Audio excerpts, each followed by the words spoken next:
à la Turquie avec deux invités que je vous présenterai dans un instant, mais d'abord avec ce reportage de Marie-Dominique Torres et Frédéric Vassor qui est consacré à Yılmaz Güney. C'est un hommage à ce très grand cinéaste turc d'origine kurde, reconnu et consacré dans le monde entier, mais dont il est interdit dans son pays d'évoquer même le nom. Güney est mort en France en septembre dernier à 47 ans.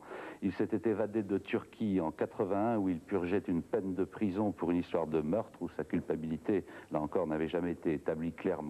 On lui reprochait surtout d'avoir mis sa grande popularité au service du combat pour les libertés et les droits de l'homme. Yılmaz Güney.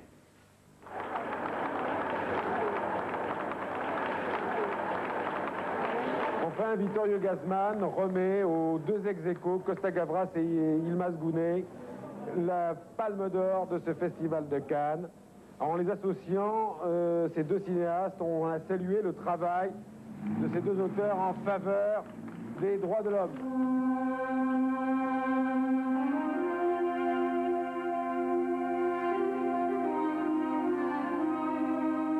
Cet homme traqué en cavale, surgissant d'un seul coup le temps de lever victorieux son Oscar avant de redisparaître, ça aurait pu être du cinéma, mais c'est Yılmaz Güney au Festival de Cannes, et c'était vrai.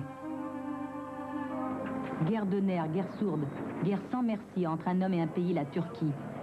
Déchu de sa nationalité, condamné à 100 ans d'emprisonnement, Yılmaz Güney fuit la prison et se réfugie en France, où un mandat d'arrêt international est lancé contre lui.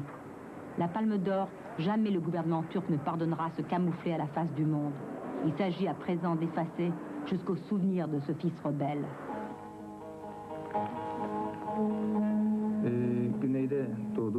Je suis né dans le sud de la Turquie, je suis fils de paysan. Mes parents viennent du Kurdistan cependant. Et je connais très bien les paysans kurdes et les paysans turcs. Jusqu'à l'âge de 17-18 ans, ma vie essentiellement est passée entre eux. J'ai grandi avec leurs douleurs, avec leurs joies, avec leurs amours.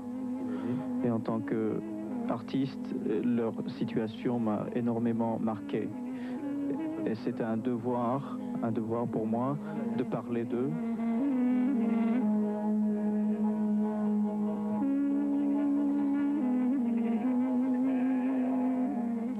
À travers 15 films, surgissent en douceur, en gros plan, avec la lenteur et la violence de la Turquie, ces paysans d'Anatolie, qui vont tenter d'échapper à la fatalité, tenter l'amour, tenter la vie, tenter l'impossible. Sur ces visages, Yılmaz Güney imprime la première révolte, contre les traditions qui étouffent, sclérosent et piétinent tout sentiment. À la lisière de son village natal, ce berger, la réalité et la fiction se mêlent, jeu de miroir troublant, frère, peut-être cousin de Yılmaz Güney. Nous pénétrons au cœur de son monde.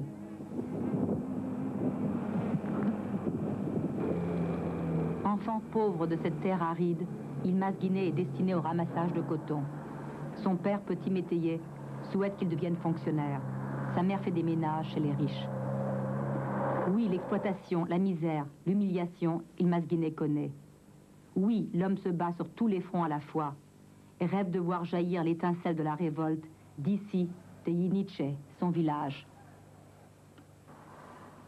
Mais 6 ans après le tournage du troupeau, le village est étrangement silencieux, immobile, comme figé pour l'éternité. Que reste-t-il de toutes mes passions, pourrait dire l'enfant chéri, aujourd'hui disparu? Que reste-t-il de Yılmaz Güney dans son propre village? Yılmaz Güney, you know? Bien sûr qu'elle sait. D'ailleurs, toute la Turquie et surtout le monde du cinéma connaît Yılmaz Güney. La popularité de cet acteur, qui dans les années 60 tournait 3 à 4 films à la fois, est inimaginable. Bien plus idolâtré que James Dean, Delon ou Belmondo. Bien plus que les acteurs pourtant célèbres de ce film en cours de tournage à Istanbul.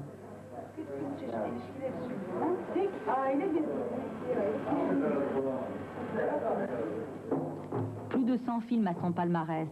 Les gens bloquent sa voiture pour le voir, le toucher. Le peuple le surnomme le roi laid. C'est qu'Yılmaz Güney incarne des rôles très différents des acteurs bellâtres de l'époque. Paysans, chômeurs, cochers, ouvriers. Sans trop le savoir encore, l'acteur adulé a déjà un pied dans le grand rôle de sa vie, celui de révolutionnaire. 1970, Yılmaz Güney décide de jouer, mais aussi d'écrire et de réaliser ses propres films, 12 au total. L'acteur se transforme définitivement en militant. Militant des droits de l'homme, militant des droits de la femme, militant pour la justice sociale. Pourtant, en 1980, la prise de pouvoir par les militaires va rendre une situation déjà tendue, franchement tragique. Les uniformes se voient partout. Les condamnations à mort se comptent par centaines, sans parler des assassinats politiques et de l'instauration de la torture systématique. Le règne de la terreur commence et la situation d'Yılmaz Güney empire. Le gouvernement interdit qu'on prononce même son nom. Ces cartes postales qui datent de l'époque du roi Lê, vous ne les trouverez jamais en Turquie. 3 condamnations fermes pour Yılmaz Güney. Pendant 12 ans, il sera transféré d'une prison à l'autre, dont celle-ci à Istanbul, Selimiye. Pendant 12 ans, il travaillera, militera et réussira du fond de sa cellule à diriger 2 films, Le Troupeau et Yol, qui seront réalisés par d'autres sur ses indications. En 1975, la révolte des enfants de la prison d'Ankara inspire son film Le Mur, réalisé en 1983 en France en homme libre, un film presque insoutenable. Yılmaz Güney répète, la réalité est bien pire.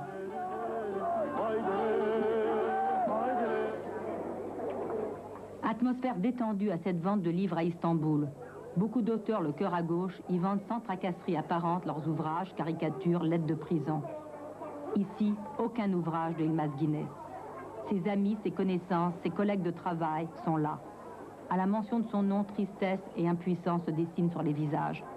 Dans un coin, un ami d'enfance nous demandera de lui décrire, scène par scène, ses derniers films.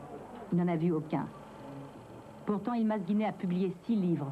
Nous les avons filmés, tous en cachette.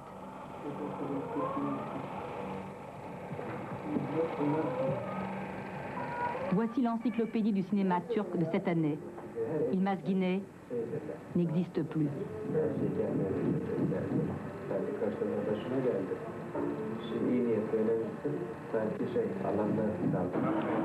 Deux hommes tranquilles dans Istanbul. Mahmoud a été le producteur d'Yılmaz Güney. Onat est un vieil ami. Les 2 hommes ont des procès en cours pour avoir seulement écrit sur Yılmaz au moment de sa mort. Un devoir d'amitié qui pourrait leur coûter 1 année d'enfermement. Si aujourd'hui ils récidivent, ils risquent alors 5 ans de prison pour propagande contre l'État. My name is Mahmut Ali Engeren. I am originally a broadcaster and I have worked for the state radio and television since 1956, and I also taught at the State University in Turkey. And presently I work as a freelance reporter, writer and producer for private companies and newspapers. Je m'appelle Onat Kutlar, je suis écrivain et en même temps j'étais le directeur de la Cinémathèque turque pendant 12 ans, dont cette institution est déjà fermée depuis 4 ans. J'ai écrit le scénario pour les films, dont le premier a été projeté en France avec le titre Kamen d'Istanbul.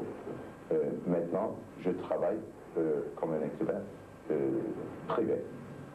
Écrivain privé, traduisait, plus de films, plus d'émissions à la télévision. Pour 2 articles publiés dans 7 revues. L'éditorialiste qui mesure parfaitement les risques encourus écrit « Il y a des choses qui doivent être dites, quelles qu'en soient les conséquences ». Dès le lendemain, la revue Vidéo-Cinéma n'existe plus.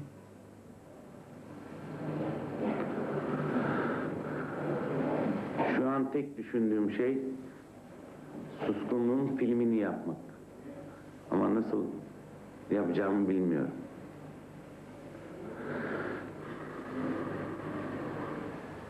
Pour les amis fidèles, le silence qui s'abat sur Yılmaz Güney pèse très lourd. Mais bien peu ont pris le risque de nous rencontrer. Regardez le générique du Troupeau, vous comprendrez.